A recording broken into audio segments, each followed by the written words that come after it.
Good morning, everybody, and welcome to Living Astrology with Janet. It's time to grab your cup of coffee or your tea, sit back, and let's chat about what is happening in the stars above. Here we are today, the last Monday of September, and it's looking like a very rainy one here in the Pacific Northwest. And I'm joined this morning by my friend, Astro Inklings cohort and Energy Almanac maven, Tam Bayu. Good morning, Tam.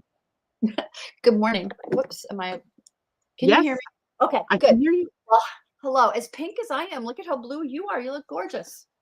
Well, pink and blue are the living astrology colors. So there we go, right? Yeah, You're the perfect. big pink office or the studio. What is it? How you always say the big pink office? It used to be office. Now it's a studio because I do so much art. Yeah. So the big pink studio and the big blue RV. Oh, that's awesome. Oh, it's good to see you this morning. And let's get started on what is going to be a very quiet October. Yay. Following what September was, I think the calm of October is going to be perfectly timed. Absolutely. In fact, it wasn't just the chaos of September. It seems like every month since May, maybe April, You're not wrong. It was ramping up, right?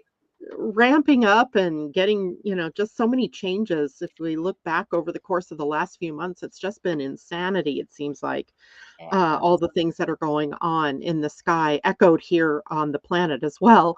And I'm looking, frankly, forward to what.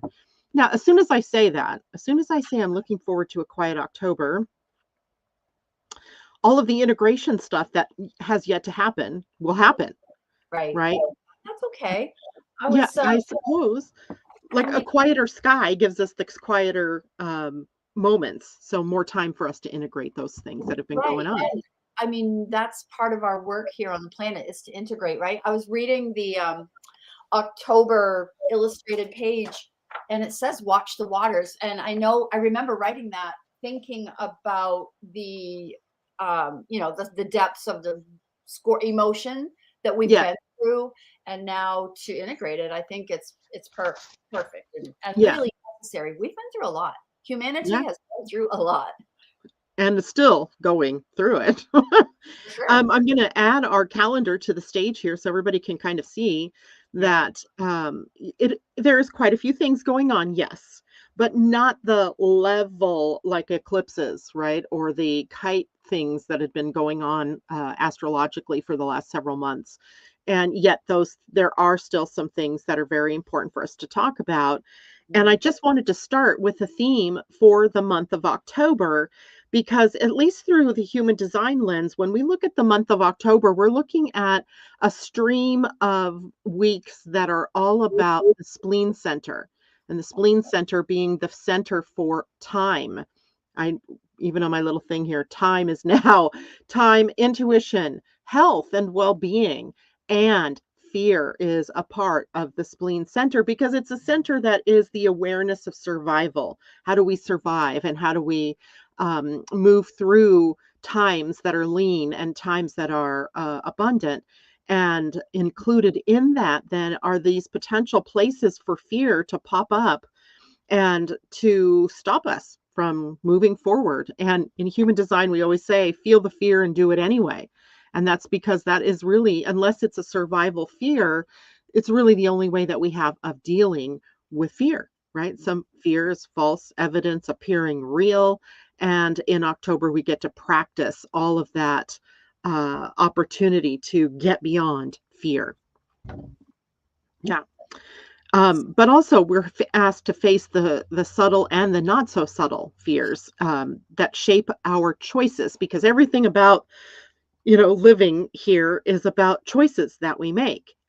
Every day we're making choices, and choices are a little different from decisions. Decisions might be the bigger picture, like I've decided to start a business, right, or to be in a new job. But the choices that we make are the individual ways in which we show up in those decisions. So here we are in this month of October, invited to stay in the present moment, the now, for every choice that we are about to make in relation to our decisions. Does that make sense? Well, sure. Of course it does. I'm actually wanting to ask a question. I'm looking at the calendar and we're talking about human design. Are we talking about like bing bang boom, October 2nd, human design? We're going into spleen energies. No, we're talking today. We're already in spleen energies. Okay. So, yeah, on my regular broadcast, we've been talking about this because on Friday, it was the first day that the sun moved into the gates of the spleen. And for the Okay. next 7 weeks, I the see. sun will move through each of the gates of the spleen center. And we Mhm. are asked during this time, all the way through the first week of November, to move through the various ways that fear shows up in our lives. And that can be different fears. Each of the gates, Tam, represents a different fear. So the first fear that we're Oh, always dealing with, because it bridges between late Virgo and early Libra, is the fear of perfection, or that we're not good enough, or that it's not judgment, judgment and criticism. And then it moves through each of the successive fears, which are things like a fear of death, or a fear of life holding no meaning, a fear of failure, a fear of not of failing in our responsibilities to our family, our community, our friends. In other words, kind of becoming mothering, the fear of the past, the fear of the present, or the fear of the future, and the fear of inadequacy. I don't know enough. I don't have enough certifications. I have to read one more book before I actually right, go right, out in right. the world and do what I love. Take the next So, slide. So this is interesting in light of the fact that we were saying sort of astrologically October is a little bit lighter, kind of. Um, Integrating, working with, dealing with fear over the month of October should be enough to carry us through the month. There's like, that's a lot to deal with. That's a lot of integration, working it, through fear, yeah, 8 different sort of topics. Wow. yeah. And fear is kind of insidious. I mean, we know the fears. Like if we're walking down a dark alley, the little hackles on the back of your neck go up, and ooh, I better be careful, something's coming. But the other kind of fears that we have, like a fear of failure, that Mhm. can be so insidious because we don't necessarily see it operating, right? We know that we, want to do something, or we want to move forward. But there's this doubt, maybe, that we might call it doubt, but it's really related to a fear of failure, perhaps, or a fear of not being good enough, or people won't like you, or things like that. So, while fear is a natural gift of the soul here, right, to help us stay in survival, it has really morphed on this planet into something that really holds us back from being truly as authentic and as powerful as we all could be, Mhm. right? Wow. So, uh anyway, looking at our calendar, the first day to what is the first day? It's going to be like tomorrow, Wednesday. It's Wednesday. Wednesday. Wednesday's the first. Yeah. So Wednesday on the 1st, we have Mercury in Libra. So Mercury, the planet of communication, the mind, and our beliefs. So we can kind of see that Mercury in Libra is asking us to balance the two hemispheres of the brain, perhaps the balancing of our mind and our thinking. And it comes into a square or a challenge with the planet Jupiter in Cancer. What do you think about that one? Yeah. Mind, Jupiter. Well, Jupiter is about our beliefs as well, right? And it's also in the sign of Cancer. So I would think a lot of like internal battle, sort of the higher mind, but that emotional component too. I would think it'll be a super emotional day. And I don't know. Hmm. I don't know that I do. You disagree? I like we're No, analyzing. Yeah. no, I think, there might be the little tug of war between the Right. mind and what it's, up to, and the emotions. And, the mind and emotion, the mind impacting the emotions and vice versa, right? The Right. emotions impacting the mind. So it might be, something that we feel torn between the rational and the what feels nurturing to us. Like, Mm, you mm. know, and I can tell you exactly how this plays out because these are like actually already starting. Like this morning, my rational mind was like, it's Monday, you got to go on air. My feeling self was like, oh, what a weekend. And I'm dragging and I didn't have one moment's peace, not peace, Oh, rest this weekend, yep, right? It's been run, run, run, do, do, do. And I was really like, oh man, if I could just stay in bed. yep. But right, the rational mind overcomes the emotions. And that's a tug of war that we often feel, but Mm, exacerbated when we have Mercury in the square to Jupiter. So that's how we start the month. And yep. it's not necessarily a bad thing. It's more a challenge to really understand what an impact your mind has on the emotions and vice versa. And then we get to choose, right? Right. We get to choose. So I My chose to be my here. word lately is curating. Curating Oh, yeah. everything, choosing and curating what do I love? And if I don't love it, it has to go. Right, right. We do have a couple things to be mindful of when we have a square, and that is especially with Jupiter in the square, is the tendency to exaggerate or to Right. overblow something or Yeah. to do too much, go too far. So we want to keep our words measured. We want to keep our mind as clear as possible, that so the emotion doesn't overcome the mind, but don't shrink from speaking your truth, right? Mm, Yeah. Uh, and this month, you guys who are my normal listeners are going to notice in my blog post for the month, I added a little section that says design notes because mm, I kind of want to relate. I want everybody to really learn how astrology and human design kind of work together. They're not two separate things running down different lanes. They, intersect. And the design note for this, day is that, the sun is in the gate 18, which we call realignment. That's the gate we were talking about, Tam, that we opened the Spleen Center with. okay. And when the sun is in the gate 18, about judgment and criticism, the mind, the earth, excuse me, is in the gate 17, which is the gate of opinions. And we went through this on Friday, guys. So I'm sorry for those of you if this is a repeat. But in the gate 17 opinions, it's the beginning of the scientific method where we Mm, have an idea or we have a hypothesis or something that we want to prove.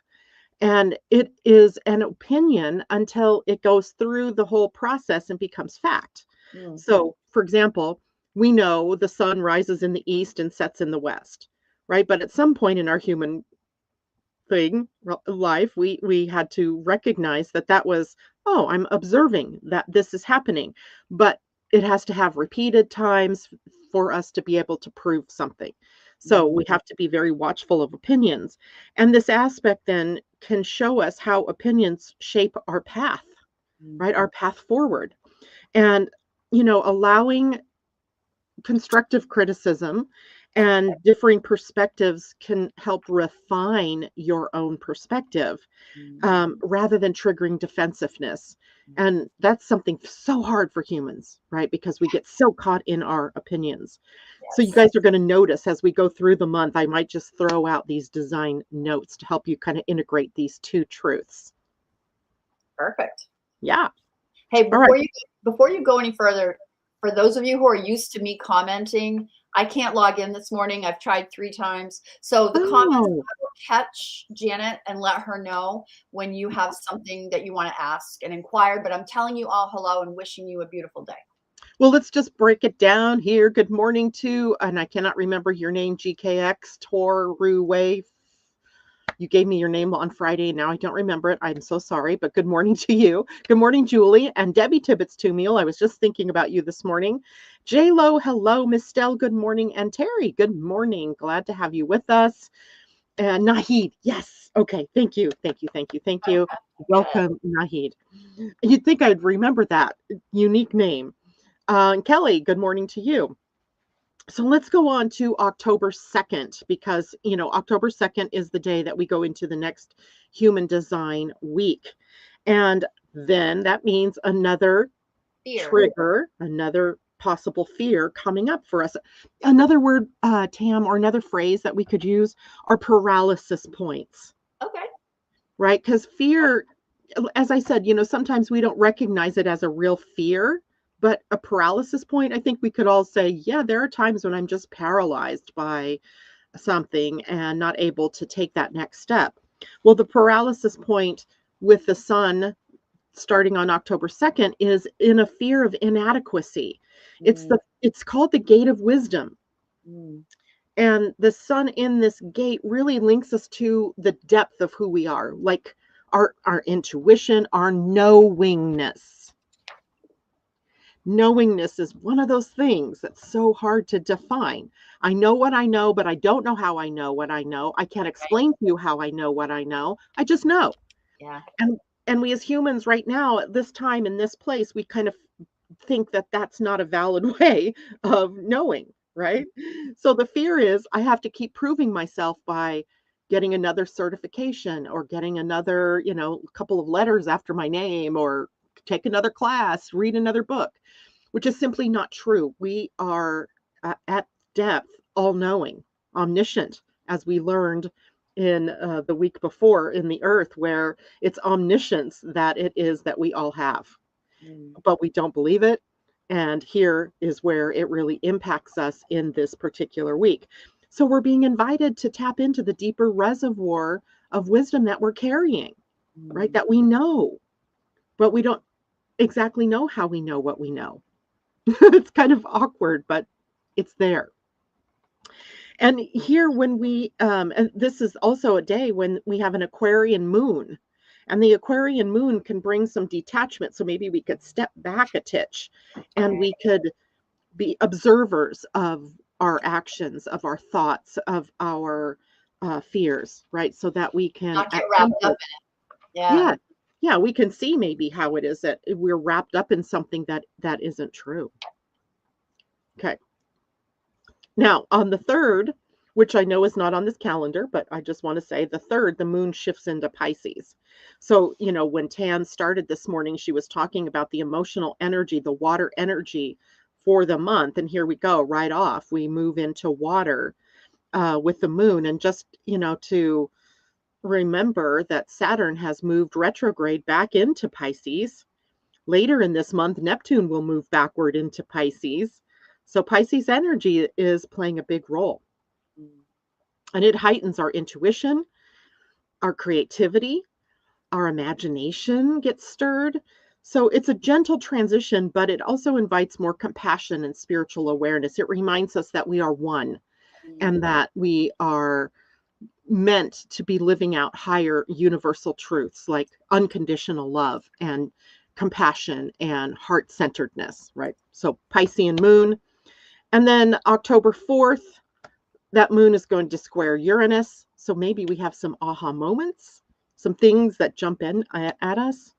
And what we really need maybe is some quiet time, a quiet space, a sanctuary where we can, go back inward and, see what kind of sparks of innovation or sparks of excitement are brewing, for us for the month. Sorry, I am not being fully present, Janet. I'm reading Terry saying we're having YouTube issues, just so that we know.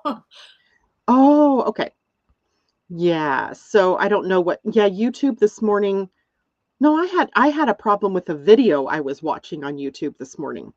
Well, maybe YouTube is the problem, and it's just a streaming issue with them. I had struggles too trying to connect us to that. So yeah, interesting. I know that you have to be logged into Gmail to be able to your Gmail account or whatever you sign into YouTube with in order to comment, but sometimes it goes kaflooey, and so my apologies. It's probably nothing that, Tam or I can control. It's out of our control. Yeah, this time Tam and I can do nothing.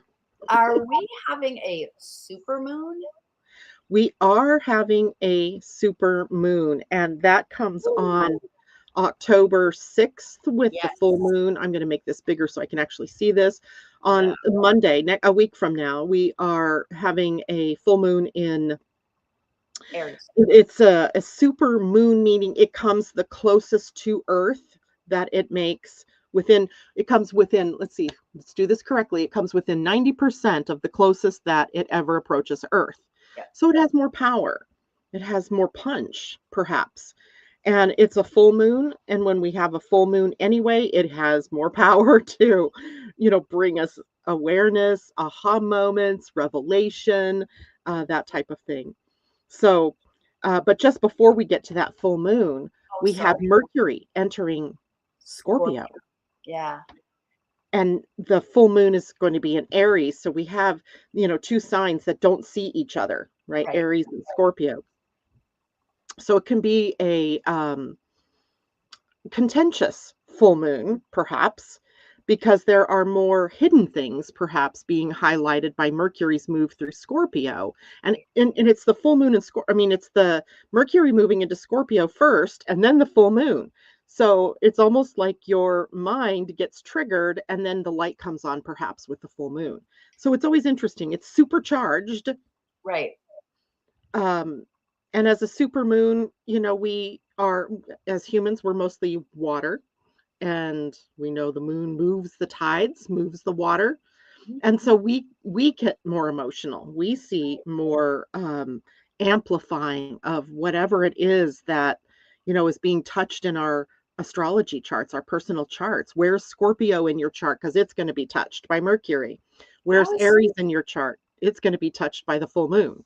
I was thinking about this, like Mercury going into Scorpio, and like suddenly your mind is either contemplating your personal transformation or, what might need to change. And then the moon like comes in and amplifies it. But I kind of feel like Aries is that toddler energy. And so that resistance of, oh, do I really want to let go of what I should in order to make that? Like, that's what I think some of the tension could be under this moon. I don't know if I'm right, but that's how I see it, because Yeah. Aries doesn't have wisdom and depth that Scorpio has. And it's in that frontal lobe, that Mercury kind of thinking. You know what I mean? Do you know what I'm saying?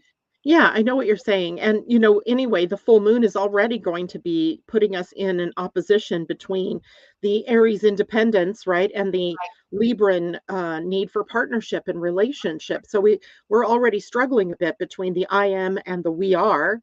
And Right. then you put Mercury and Scorpio at the same time, and our minds are maybe digging into those shadows. Really, maybe we're seeing what's negative, what's not so good, what needs to be transformed, as you were saying, Mhm. just in time for that moon to, to show us what's the next step. Right. What do we got to let go of? What do we need to move forward with? I think it's good. So this is the first full moon also since the lunar eclipse or the eclipse season in September. So this is just energetically a point of culmination. Mm. And it's something, that we might know that's ending in our lives, that's now fully, exited, or coming into full view, right? Something that we maybe missed with the eclipse is now right in our faces, right? We're seeing it full on.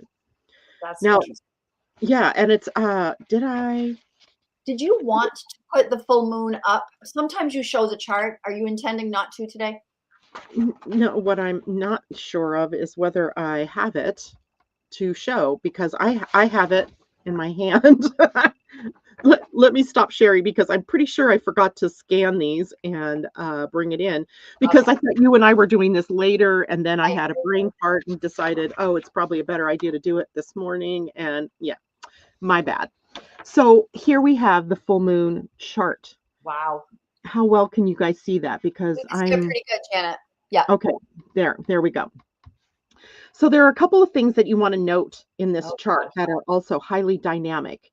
One is this finger of God with Mercury in Scorpio at the apex, the tip, right? So that is right down here. Here's Mercury in Scorpio. And anytime we have a yod, we have a stable basis, a stable base. And the base here is between Uranus and Neptune. And so Neptune is still in Aries at this point and is pushing us toward, the visionary self really standing up and being its own independent and sovereign self. And Uranus in Gemini still hasn't, gone backward yet. And they're holding the space for innovation, for newness, for, being something more. But it's pointed at Mercury and Scorpio. And so that means that, Neptune doesn't necessarily see Mercury. Neither does Uranus see Mercury, its lower mind. So what we have is, we're being forced to, shape some insight, to gain some insight through maybe this tension. And this is basically truth-telling energy, Tam. Oh I mean, boy. this is revealing energy, revealing what's been hidden, revealing the underside of things, and piercing through the confusion that there has been around topics in your own life, but also in the outer world. We're Mm. right, really getting to the heart of something, and it could be very disruptive because Uranus is placed in this as well. Um, Now, go ahead. Sorry. I was just gonna say, like, OMG, another yod. Like these fingers of God that just keep pointing at humanity and saying, this, look at this, look at this, look at this, if you will. And we had so many in September. Here's another one right on October 6th, under this moon. Under Very the moon. interesting that God is trying to put our eyes on things. What's even funnier is that, these are planets that are also involved in the minor grand trine that is activated from now until 2028. And so that means also then that Mercury down here is in a square to Pluto in Aquarius, which is the third point of that minor grand trine. Wow. So, when with that adds intensity to this whole configuration, power struggles perhaps into this configuration, and deep transformation through words specifically, or thoughts and revelations. So another thing here pointing us to secrets may surface demanding integration. And when I think about this, I'm thinking, secrets maybe that you've hidden from yourself, true, but also things that are needing to be revealed from this outer world, and all of these things that keep popping up where we're getting only half truths, and or part truths, or no truth, and it not being able to stay hidden anymore. Oh, I love that. And I would think with the Pluto and Aquarius portion involved, couldn't it very well uh, represent all of us? Even Yes, though yes, Mer- the people, the grand scheme of people. yeah, yeah. So it's pretty fascinating. Now, also in this, we have the Black Moon and Lilith, who's also in Scorpio, Oh boy. and in a sextile to Venus in Virgo, and Wow. then also trine to Jupiter in Cancer. So we have this really, I got to take a look at this myself to kind of point where it is. So here's where we have Venus down here, right? And so when Venus and the Black Moon Lilith, surprisingly, are kind of on the same wavelength. Mm. Right there, Venus is a deeply feminine sign, or planet, excuse me, or symbol, but so is the Black Moon Lilith. And Right. I think what really, this is this feminine archetype taking hold here, and harmonizing with love that Venus can bring through, with the expansion that Jupiter can bring through, but then also this, darker feminine energy through the Black Moon Lilith that is about where is it that you've squelched yourself? Where do you, as a person, need permission, giving yourself permission to be who you want to be, do what you want to do. So it this is full of possibility, I think, for the feminine energy to rise in every one of us, but also seeing that more on the outer world. And it is kind of crazy to note. I something just across my feed this morning. One of the women, congresswomen. Gosh, I wish I had read. It was too fast coming across. But we see more and more women standing up and saying, that this isn't right, that this isn't how this should go, and we need to, really, come and take a stand. And that's what Black Moon Lilith is, taking a stand. So I Wow. love seeing her, engaged in this moon. But then also Venus is sextile Jupiter. That's a softening influence. So Hmm. this doesn't have to be harsh revelations or harsh secrets. It might feel more like, oh, we finally get the truth. Finally. Finally, we see it. It's here. So it does also bring some really good energies for creativity and abundance. Mm. So maybe some good economic news. I mean, it's hard to say here because, it seems like every day there's some piece of good news, and then followed by we're going to slap tariffs on someone else that sends everything back into a tizzy. And so it's hard to say how this might influence, but both of those pieces do point to abundance. So possibility, something good. Love it. Yeah. Now, I wanted to a design note. Here we go, design note. Um, the sun will be in the gate 48, and the earth and moon both in the gate 21, which is called the gate of control. So it's or self-regulation. Remember, was it you when we did your reading on Friday? We were talking about self-regulation rather Yes, than control. right. And the supermoon presses us to keep balanced, Mhm. to, with deep knowing versus the responsibility of using your mind, right? So kind of balancing those hemispheres in the brain.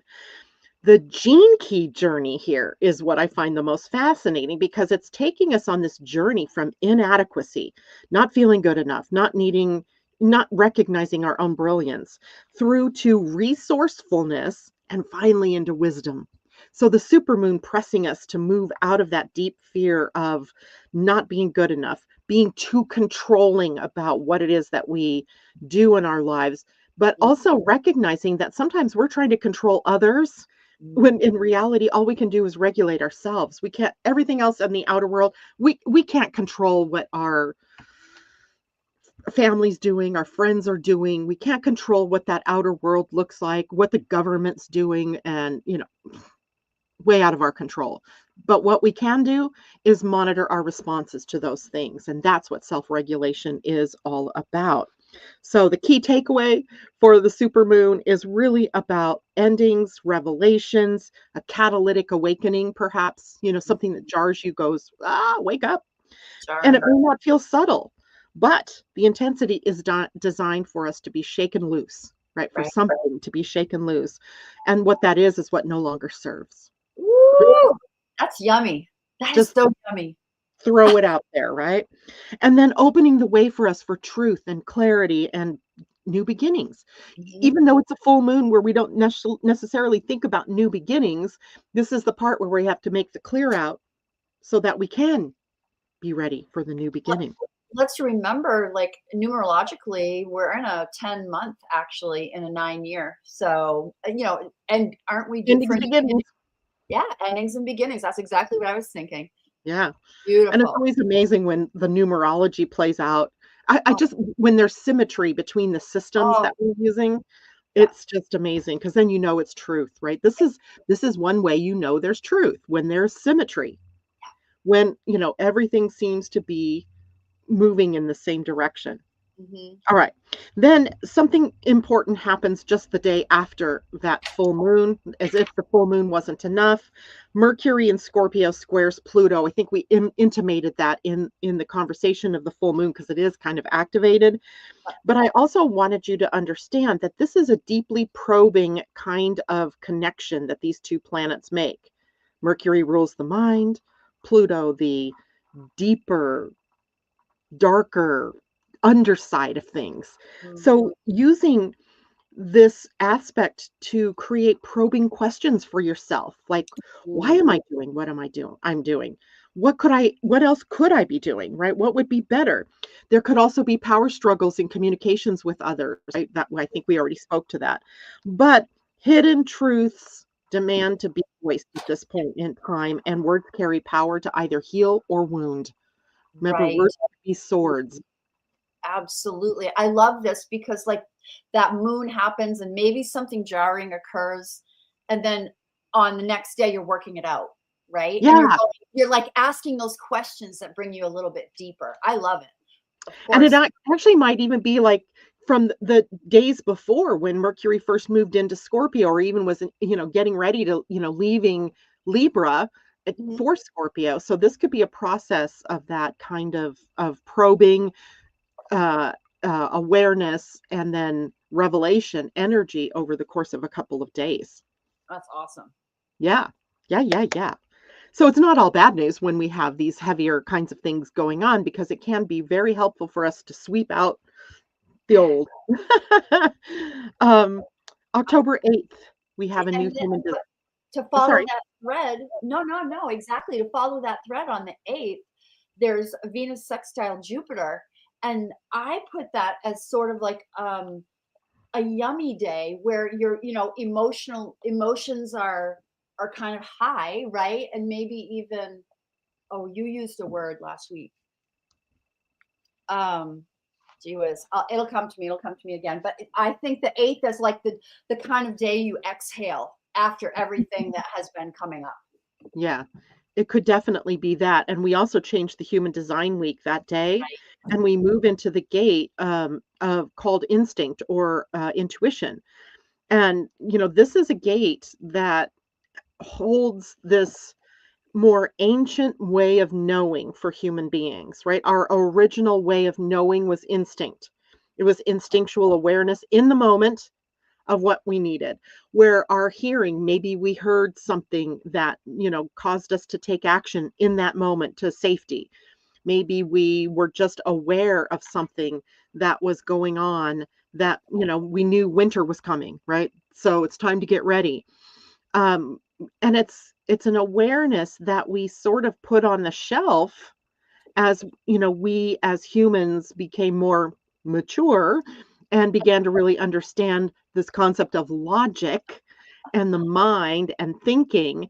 And so this week reminds us that your initial way of knowing was deep down in the body. You knew in the moment what you needed, what was right, which way to go, which way to turn in the moment, right? In the now. But we live so far into the future or so far into the past that it's hard for us to get into the now. And this is your now awareness.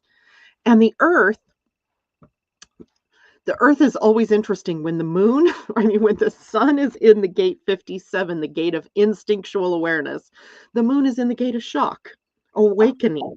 And it's almost like the earth tempts us, stirs us up with something that we didn't expect. It's the unexpected.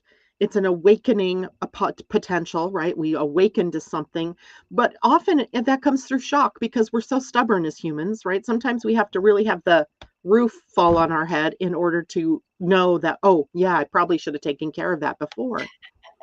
And so we have shock, but we also have the intuition to know either how to avoid that instance or how to handle that instance when it shows up. Mm, Such a fascinating week. And then with Venus and Jupiter there, I just kind of feel like you do, that this is the soothing right. aspect. The Yes. this kind of makes it easier for us to take on the next steps, whatever, that's going to be in order to, make sure that we're headed in the right direction. Yeah. Yeah. Now, let's see what else is happening that day. Um, I think we're okay with that day. The next big thing for the month is Venus in an opposition to Saturn. So she jumps from this real positive aspect with the planet of growth and expansion, cultural awareness, societal kind of changes, to the opposition with Saturn in the sign of Pisces, where now we have to talk about boundaries, where we Mm, have to talk about form, where we have to really take a look at the structures that we have created in our lives and whether or not they are appropriate, whether or not they fit, right? So the opposition point gives us the opportunity to realign, maybe to remember Venus rules values mhm. above all, right? And she's peace and harmony and love and all of that, relationships. But all of that works from what it is that we value as an individual, as a society. This is Jupiter that she is in a sextile with earlier in the week, right? So we have to align with our values. And then later we get the Venus opposing Saturn, which says, okay, now you've got to build the structures and the forms to fit the values, right? What you say you desire or what you say you want to create, the direction that your heart feels called to go, now it needs to have the roots put in or Mhm. has to have the basis built. Does that make sense? Yeah, it does make sense. Yeah. I keep I feel like it could bring a little bit of angst to people, like, aligning with values is no easy feat. People are like, oh yeah, I know what I value, but do you live by them?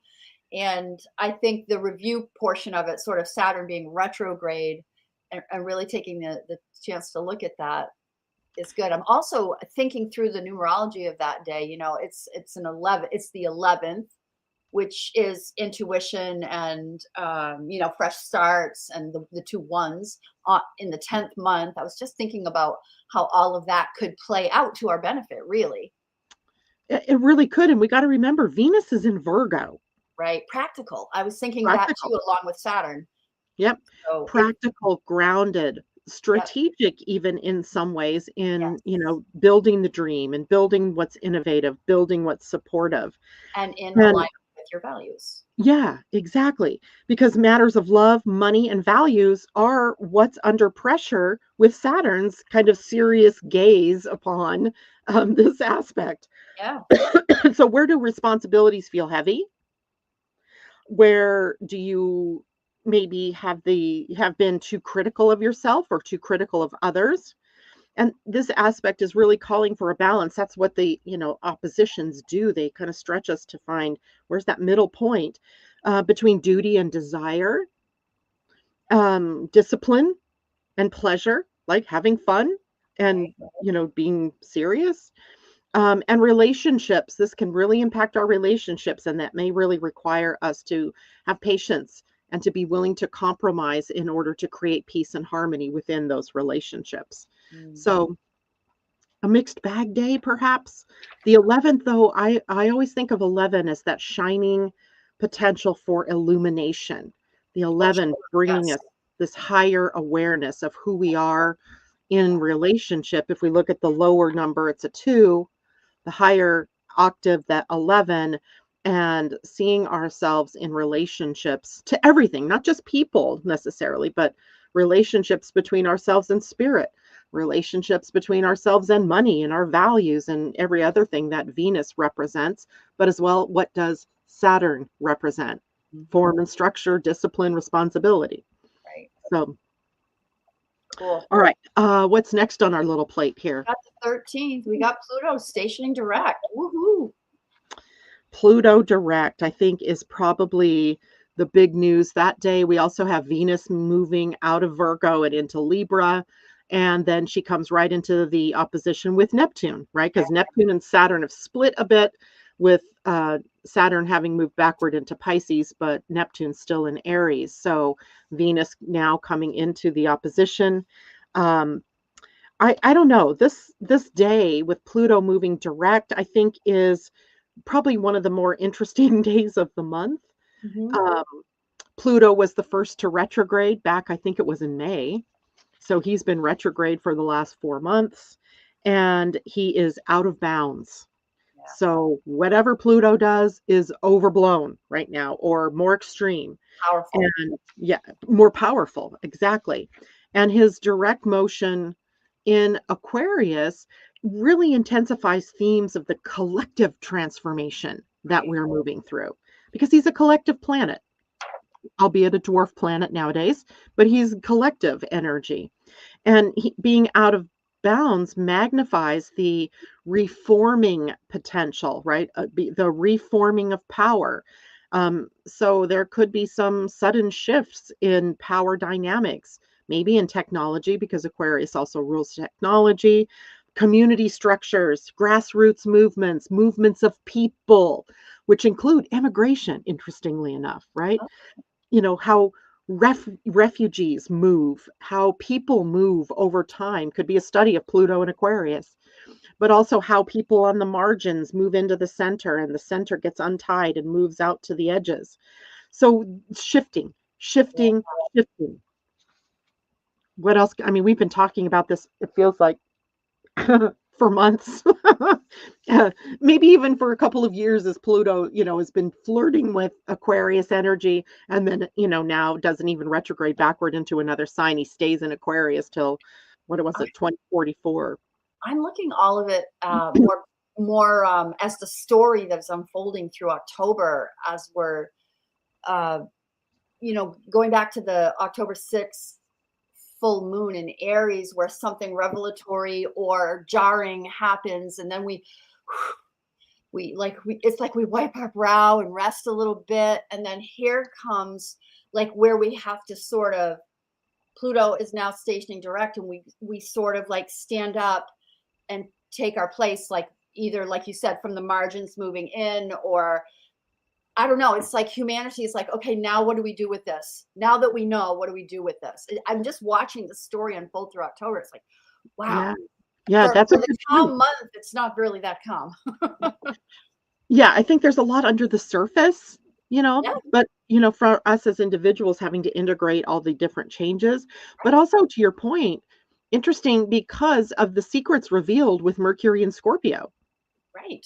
right? That whole thing, what is being revealed to us? It's being And, revealed. Venus, sorry, Pluto moving direct is sort of like the exhale, right? Yeah, We've been transforming a lot on the inside. So now it's this exhale where it's all, moving outward right. and revealing to us what must be transformed.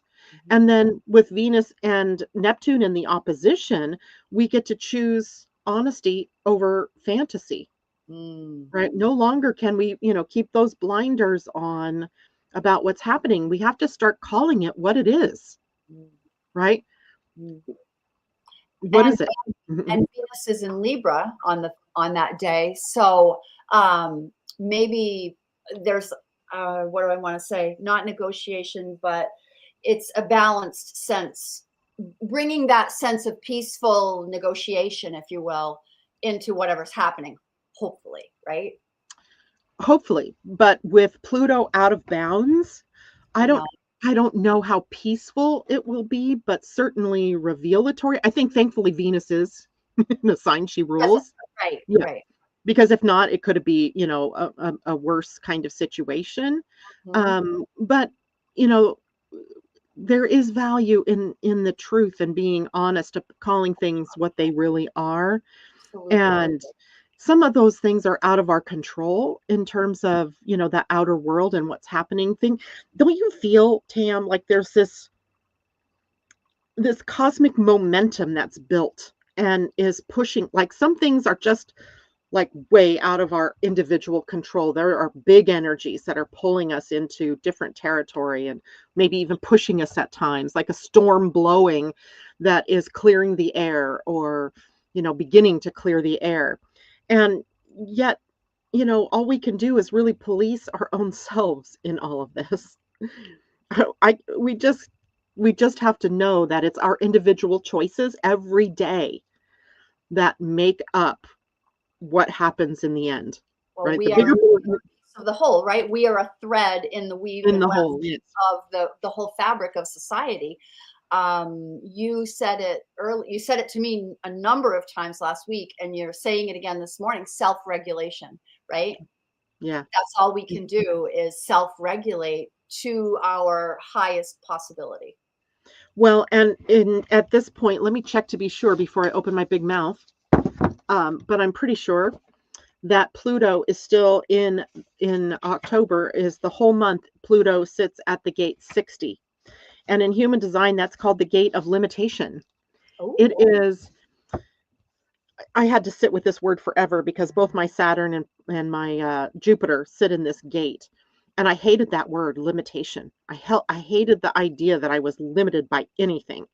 But really, what this is the energy of someone explained it to me as the cauldron, right? And if you're making a soup, for example, or you're making, some kind of meal, like there has to be the container that is holding all of the ingredients that will be transformed into the soup or yeah. into the stew, right? Mm, So the energy of Pluto at the gate of limitation is really about what is going into the cauldron, what will be, what's holding space for the bigger transformations that are taking place on the planet.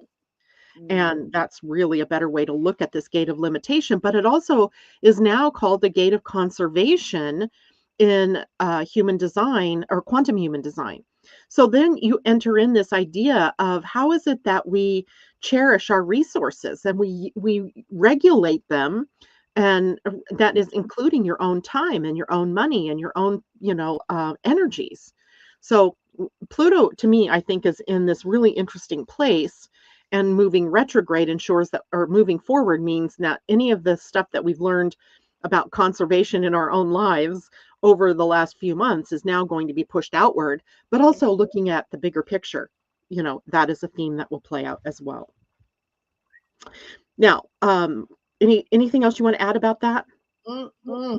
I do want to let you know we have about 10 minutes left Okay. and we've got 2.5 weeks left.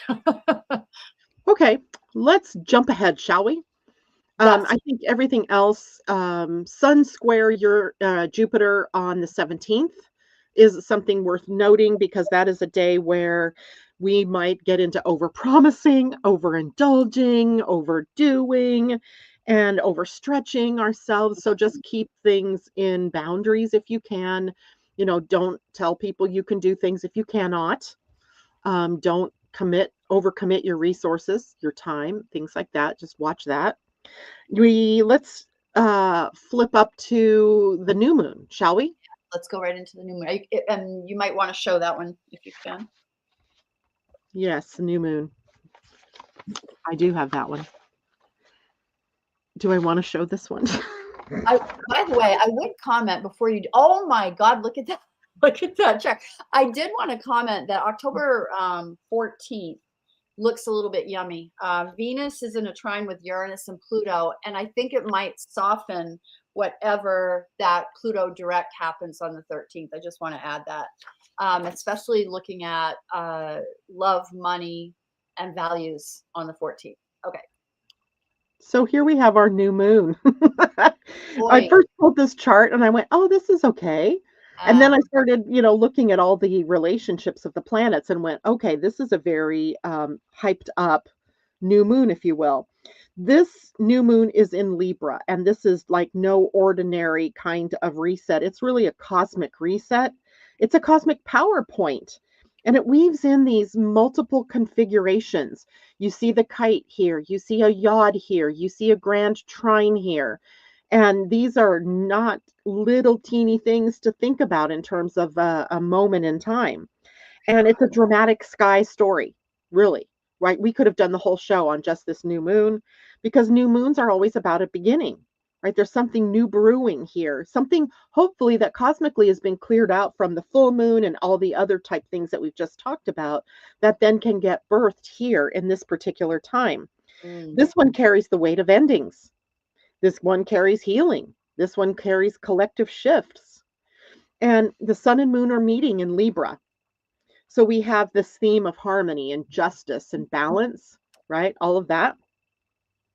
But they stand opposing Chiron and Eris in a conjunction in Aries, which has been there this whole time. They've been flirting with one another at the 25, 26, 24-degree mark of Aries. And that's been exposing the wounds that we have around our individuality, around, the way that we work with one another in the world, discord being the hallmark of this, but also self-expression, right? Healing our self-expression. And you can see where that is. Let's see if I got to look at it in my direction. So here we have the new moon right here in Libra. And then opposing that down here is or right up here is our Chiron Eris connection. Yeah. Now, there's also a square to Jupiter in Cancer, and in conjunct to Saturn in Pisces, and that stretches the tension of the moon further. And then because those bring expansion versus contraction, right? Jupiter, the expansive qualities, Saturn, the more constrictive contraction properties, and growth versus limitation, right? So now we get that theme of limitation again, right? Coming up through Saturn and Jupiter this time, but not necessarily Pluto. And then as we look at the cosmic dynamics here, you can see this yod, the point of which is at the new moon, right? The sun moon conjunction, and formed by the base again of Uranus and Neptune. That sounds familiar, doesn't it? Because Sure. it was Mercury that played the apex point at the full moon, but now the apex is moved to the new moon. It's just like essentially saying, okay, whatever it is that was revealed, whatever it is that came up that you've transformed is now making it time for you to take the next steps. So, yay. Uranus and Gemini and Neptune and Aries forming that base are funneling this disruptive innovation that we have, been dealing with, and the transcendent visions that we have, Neptune, right? Neptune energy, and pulling it into the new moon in Libra. So creating kind of a maybe a fated turning point for us in our lives, Mm, requiring new choices in how it is that we're going to balance these energies. How do we balance the self and others? How do mm, we balance freedom and harmony? How do we balance all of that? mhm. All right. I was looking at the almanac for this moon, and the theme, we called it partnering with change. And I think it's an appropriate short theme to say, like Libra is where you partner, right? And Yeah. we've had all the chaos, and partnering with the change that's in front of us and bringing our thoughts into balance for all of it, the internal, the external, all of it. Yeah. And then just to add some fun, we have this grand water trine going on Yeah. with Jupiter in Cancer and the black moon Lilith in Scorpio. And got to look at this because I got to make sure I do this right. Saturn in Pisces, because Neptune's not quite in Pisces yet. So it's just Saturn holding that other edge of that water trine. But over here on this side in water, we have Mars, Mercury, and the black moon Lilith all in Scorpio. Scorpio, great energy, right? For Mhm. transformation. So, we have conversations, the Mercury part, we have actions, the Mars part, we have taking a stand, the Black Moon Lilith in Scorpio part. And this, I don't know, water trines to me are just this flowing emotional energy. And there's growth potential here, right? There's nurturing potential, right? With the Jupiter part of this. Saturn's grounding energy, perhaps even grounding it in emotional responsibility.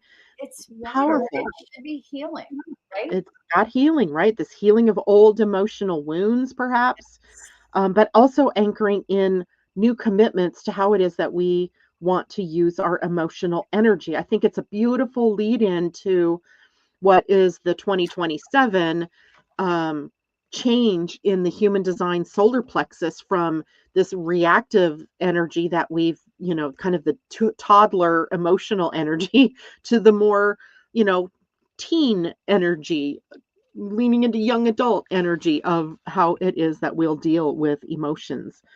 So Nice. then on top of that, a kite formation, right? I had to do that in black because I ran out of colors that would really show up well here. That doesn't mean the kite's bad. It just is black because you could see it.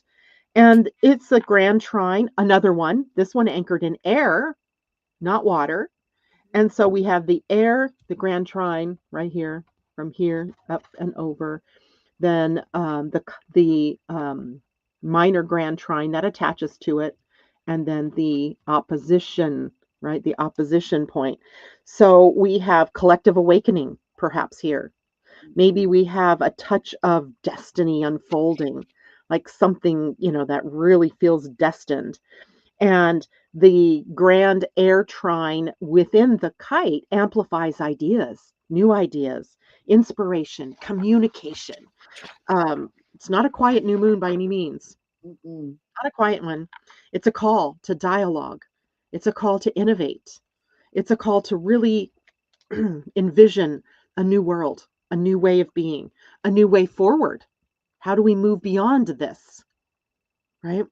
So the design note here is also interesting because the sun in this and earth will be at the gate 50, which is called the gate of nurturing, Oh, right? It is a gate where we ask ourselves, how do we hold ourselves responsible for the whole while also birthing something new out of the chaos that's happening, right? How do we do that?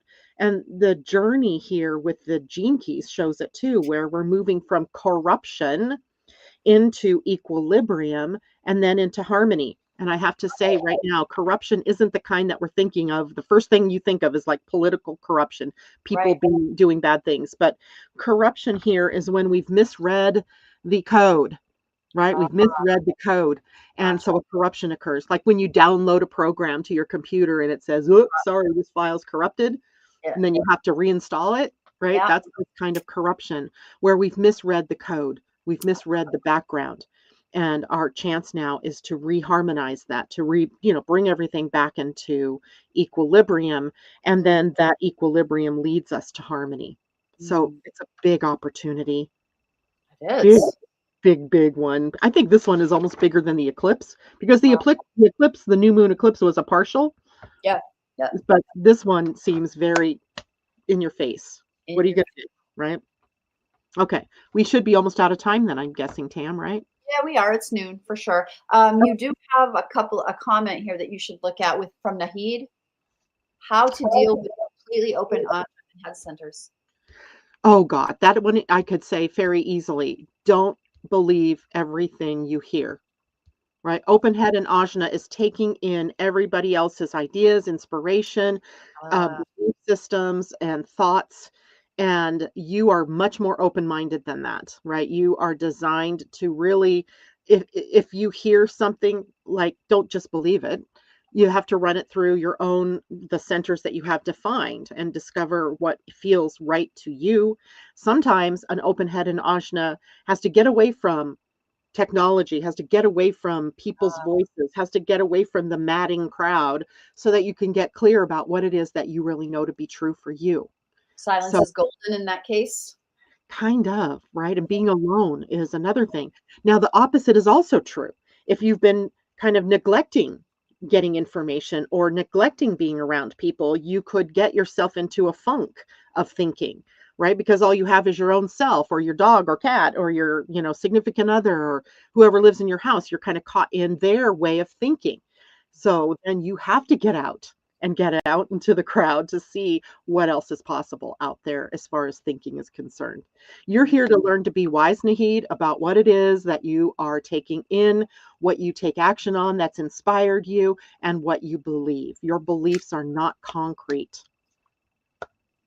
No certainty there for you, right? So I hope that helps. And Mistel said before I opened my big mouth, ripped a SpongeBob laugh right out of my body. I love that. I'm A here for it SpongeBob. all.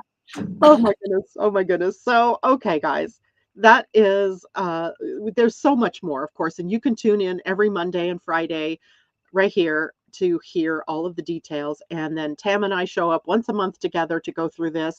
Tam, you also have a newsletter that you put out weekly that also, from her point of view, which is usually, more simpler than mine. A simplified point of view.